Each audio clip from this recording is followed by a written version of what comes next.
For me, it is about making sure that we all work together to market our city and to have people come and experience who we are. For as long as I've been with the city, the Convention Visitors Bureau, or now Experience Burnsville, has been one of our best partners. The Convention Bureau has always been willing to step up and partner with people, help them run their events, help them, line up the hotel rooms.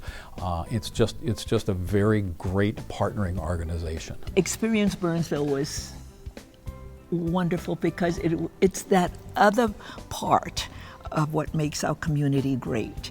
And it is about marketing Burnsville.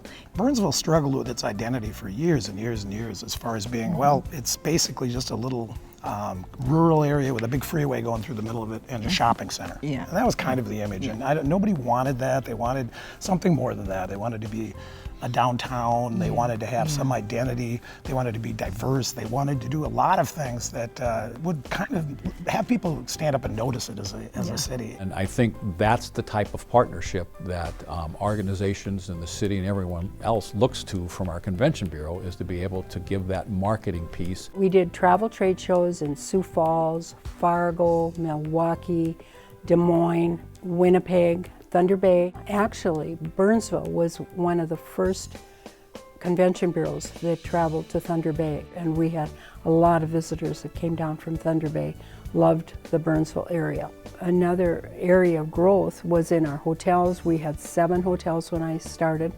We ended up with 10 in 10 years. We had 10 hotels. The Super Bowl in 1992, and we housed people out here.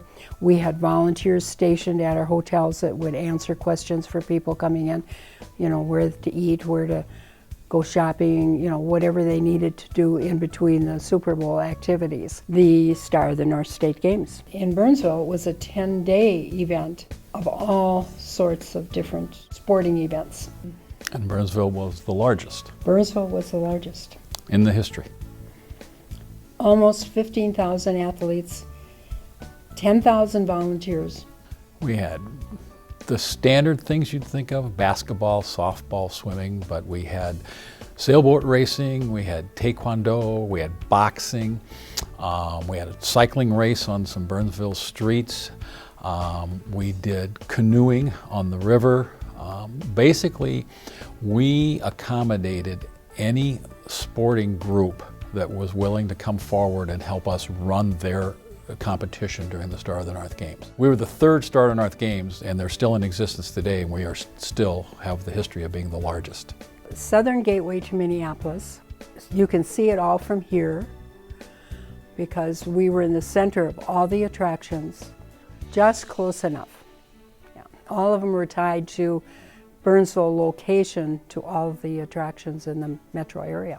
I think, just the location of that Burnsville is so close to everything was always such a strength that a lot of what we did was really based on the fact that, in Burnsville you can see it all from here. Understanding that southern Minnesota and the Iowa market, as well as Canada, were really target markets that had been established, and Burnsville was really a recognizable name in those communities, and the fact that we had a regional shopping center here, and we were so close to major attractions like the Minnesota Zoo and Valley Fair. So, we really expanded on those markets. We also did some sales missions for the state of Minnesota where we could leverage our brand and the state of Minnesota brand internationally. So the state of Minnesota, Explore Minnesota, developed a trade show in Iceland, and so Burnsville was part of attending some of those trade shows. As the economy struggled a bit in 9/11, we also learned the value of what a staycation meant, and that was kind of a popular term that evolved out of that. And so we also did a lot of marketing that was more regional, just within Minnesota. At the time I was a resident in Burnsville and thought to myself, I know so much about Minneapolis and Bloomington, but I don't really know a whole lot about Burnsville. So that's how I got involved and kind of fell in love. I mean, I already loved the city because I was a resident, but then got to know more and more people through the business community. And with this opportunity to work for the Destination Marketing Organization, I thought it was a chance of a lifetime for me. The Convention and Visitors Bureau, back when I started It's all about our 1-800 number and getting people to call after they saw our advertising and request our visitor guide. The biggest changes I've seen for destination marketing and for Experience Burnsville is our website is our bread and butter. We no longer print a visitor guide. Our 800 phone number seldom rings. In fact, Amy and I kind of joke that when the phone does ring, it startles us at times. Over the last 10 years, the Convention and Visitors Bureau has really seen the city of Burnsville, our destination, change in many different ways. We are basically the retail hub of Dakota County. If you look at the pull radius of the Burnsville Center, the pull radius it goes all the way to Des Moines, Iowa. If you go to the Burnsville Center in the wintertime and you look at the different letter jackets, you will see letter jackets from all over southern Minnesota. And many of those are weekend shopping excursions. And they stay in our hotels, they eat in our restaurants, and they shop in our retail establishments. We see roughly 11.5 million visitors annually here at Burnsville Center, so it's a busy place. Burnsville Center was built and managed by Homart Development back in 1977. It opened in August of 1977. The primary market was roughly around 200,000 people, and today it's over 400,000. So you can imagine the growth. This community is one of the most warm, welcoming, encouraging communities it's been my privilege to be a part of. And it just makes working in business in this community just fantastic. Heart of the City actually came out of a process that we held called visioning. And initially, what we were looking for was some streetscape, kind of make it a little bit nicer. And as we got engaged in the streetscaping efforts, a number of our citizens said, you know, this was supposed to be our downtown.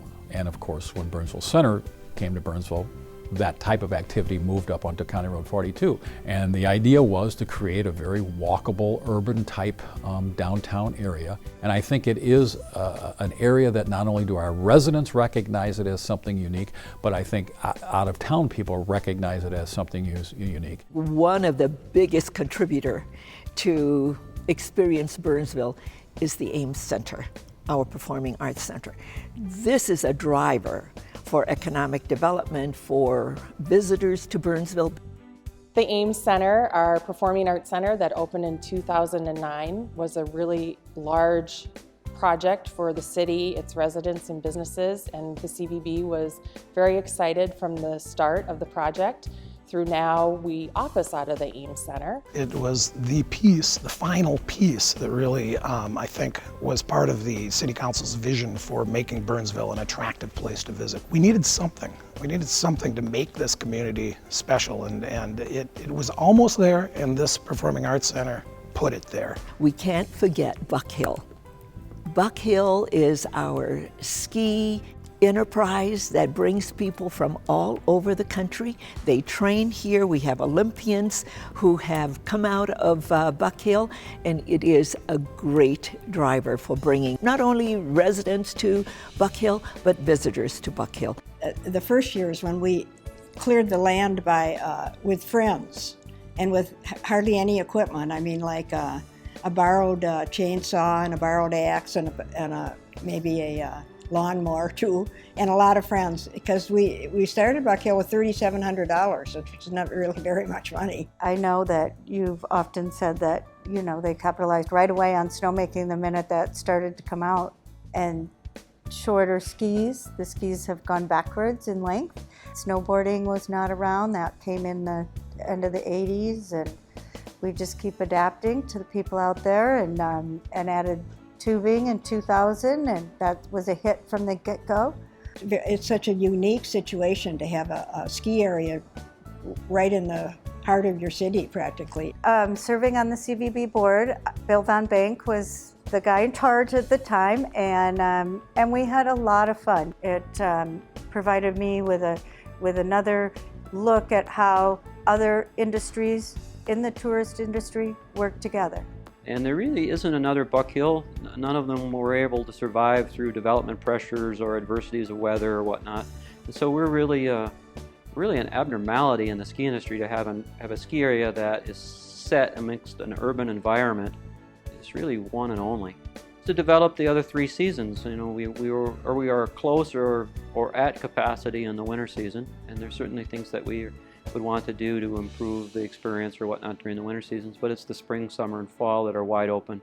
Burnsville offers a wide variety of dining, shopping, parks, bike trails, our proximity to both downtown Minneapolis and St. Paul. It's a great small town with a very cosmopolitan feel and a lot of amenities. So I'm very proud of the work that our Experience Burnsville is doing to market Burnsville to our neighboring states, but also across the world.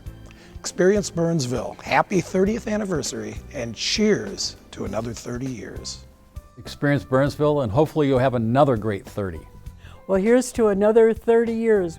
The happy big 3-0, Experience Burnsville, way to go. Happy anniversary, Experience Burnsville, and here's to another happy 30 years. Happy 30th anniversary, Burnsville, and here's to 30 more. Happy 30th anniversary, Burnsville Experience. Cheers to another 30 years. Experience Burnsville, happy 30th anniversary, and cheers to another 30.